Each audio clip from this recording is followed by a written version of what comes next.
In this video, we are going to be comparing the new Zoe Twin V2 to the tried and true UPPAbaby Glink. Both are designed to make your life easier on the go in the double stroller lightweight category. I'll be comparing them on what matters most as a parent, from weight, price, ease of use, to folding them up, to storing them in your trunk. We're going to cover it all. Keep watching to find out which double stroller is one of the best lightweight strollers for your family.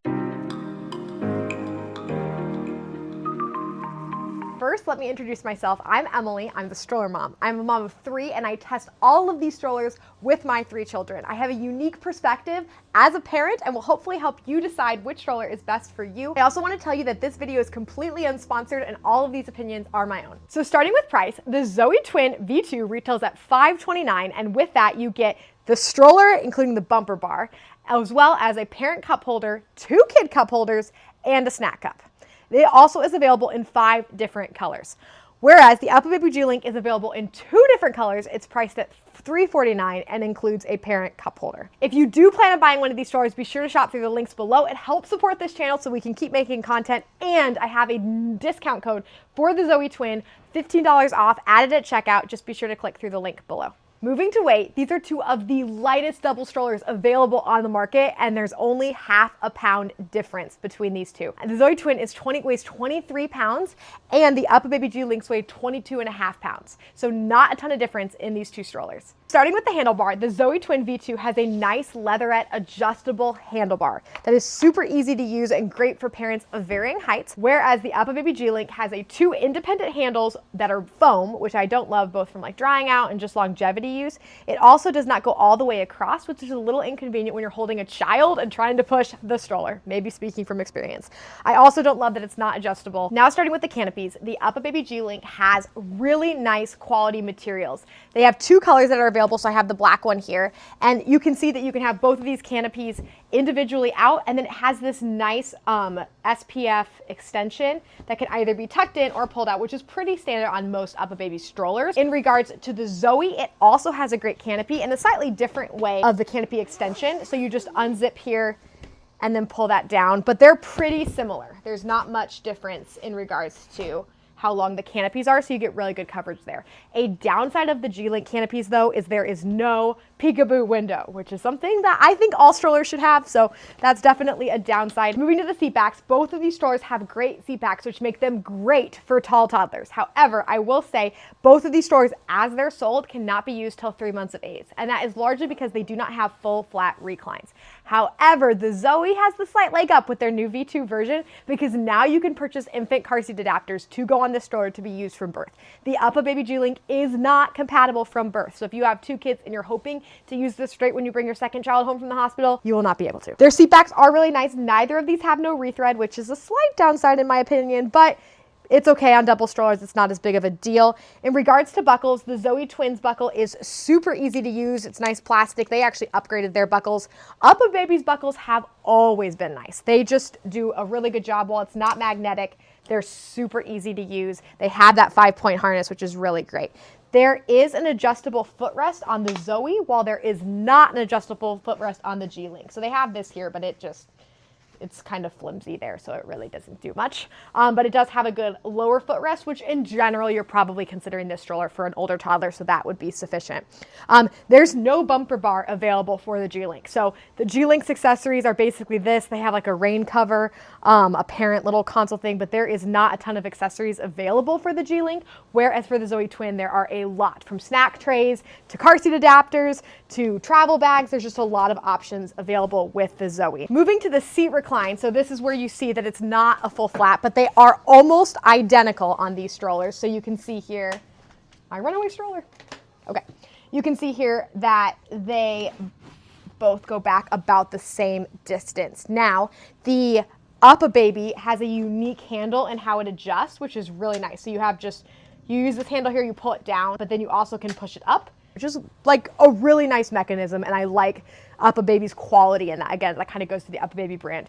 Whereas the Zoe's more of like a traditional, you just kind of pull it and you push a button and pull it in. Another thing I want to point out while we're talking about the seats here is you can see that the Glink is actually much more narrow than the Zoe. It's not a ton, but it definitely means it's going to fit through doorway. They both fit through doorways, but the G-Link's going to just be a little bit better in that more compact space, but it also means your child has less space in the seat. In regards to brake, the brake on the Zoe is not the most flip-flop friendly. You kind of have to really put your foot under it to pull it up, but it's really nice. It's a 1-foot brake, so putting it on is super, super easy. In regards to the G-Link, it actually has 2 brakes, and you have to do them both individually, which is slightly inconvenient, to be honest. However, you can push it up with your foot flip-flop, no problem, and there's not much issues there. So storage, both of the baskets hold 10 pounds, so they're the same. However, the Zoe definitely has more space to put your things in and out. They upgraded this with the newer version.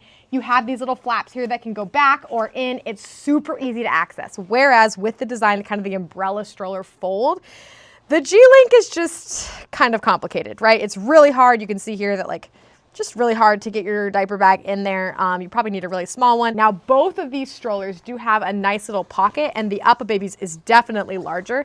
I love these pockets for keys, for wallets, phones. They're just so convenient behind the canopies. And the Zoe has that too. It's much smaller, but they are just wonderful, and I'm a big fan of that from a storage standpoint. In regards to push, I will say these strollers used to be a lot more similar. So the UPPAbaby G-Link came out in 2016, I think December of 2015 officially, whereas the Zoe just came out. So right, there's not been a lot of updates to the G-Link. And back in the day, or maybe even 7 months ago, these strollers would have been a lot more similar. However, the Zoe made some really great upgrades, including upgrading their wheels to more premium, as well as just how they distributed the weight and just designed this stroller. So pushing both of these strollers and putting them to the test, I had my kids get in one and then get in the other and then get in one and then get in the other, and I took them on different terrain. And I will say the Zoe is definitely the better push and has the better radius to turn. It's not perfect. It's still a lightweight stroller, so it's not gonna have all the suspension and things you're gonna get on a full-size stroller.